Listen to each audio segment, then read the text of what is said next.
आइए प्रेम से श्रावण मास की कृष्ण पक्ष की कामिका एकादशी की कथा श्रवण करते हैं। युधिष्ठिर ने पूछा, हे गोविंद, हे वासुदेव, आपको प्रणाम है। श्रावण के कृष्ण पक्ष में कौन सी एकादशी होती है? आप कृपा करके उसका वर्णन कीजिए। भगवान श्री कृष्ण कहते हैं, राजन, मैं तुम्हें एक पापनाशक उपाख्यान सुनाता हूँ, जिसे पूर्व काल में ब्रह्मा जी ने नारद जी के पूछने पर सुनाया था। नारद जी ने प्रश्न किया, भगवान, हे कमलासन, मैं आपसे यह सुनना चाहता हूँ कि श्रावण मास के कृष्ण पक्ष में कौन सी एकादशी होती है, उसका क्या नाम है, उसके कौन से देवता हैं और उसमें कौन सा पुण्य प्राप्त होता है? प्रभु, सब विस्तार पूर्वक बताइए। तो ब्रह्मा जी ने कहा, हे नारद, आप सुनिए, मैं संपूर्ण लोगों के हित की इच्छा से तुम्हारे प्रश्न का उत्तर दे रहा हूँ। श्रावण मास के कृष्ण पक्ष में जो एकादशी है उसका नाम है कामिका एकादशी।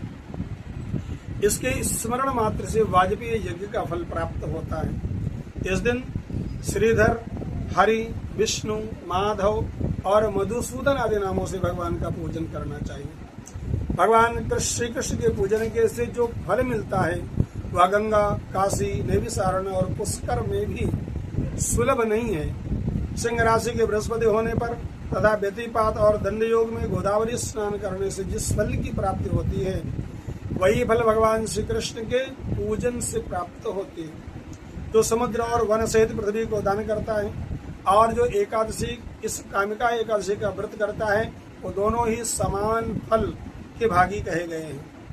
जो ब्याई हुई गाय को अन्य अन्य सामग्रियों सहित दान करता है, उस मनुष्य के फल की, जिस फल की प्राप्ति होती है, वो कामिका एकादशी के व्रत करने मात्र से प्राप्त हो जाते हैं। जो नरश्रेष्ठ श्रावण मास में भगवान श्रीधर का पूजन करता है, उनके द्वारा गंधर्वों और नागों सहित संपूर्ण देवताओं की पूजा हो जाती है। अतः पाप भीरू मनुष्यों को यथाशक्ति प्रयास करके कामिका के दिन श्री हरि का पूजन करना चाहिए।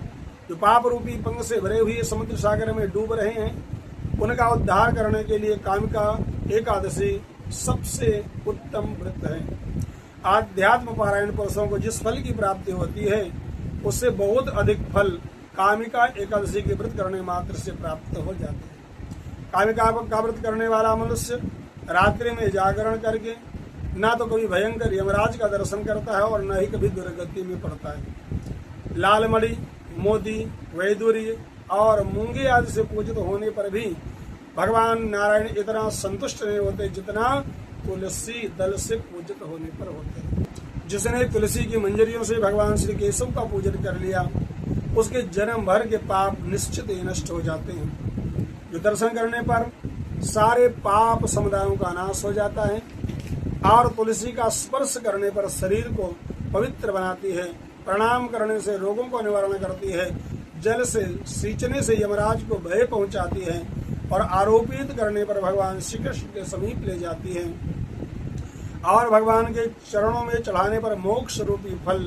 प्रदान करती है। ऐसी तुलसी को हम बारंबार प्रणाम करते हैं। जो मनुष्य कामिका को दिन रात दीपदान करता है, उसके पुण्य की संख्या चित्रगुप्त भी नहीं कर सकते। एकादशी के दिन भगवान श्री कृष्ण के सम्मुख जिसका दीपक जलता है, उसके पितृ स्वर्गलोक में स्थित होकर अमृत पान से तृप्त होते हैं। घी अथवा तिल के दीपक से भगवान के समीप दीपक जलाकर मनुष्य देह त्याग करने के पश्चात करोड़ों दीपकों से पूजित होकर स्वर्ग को जाता है।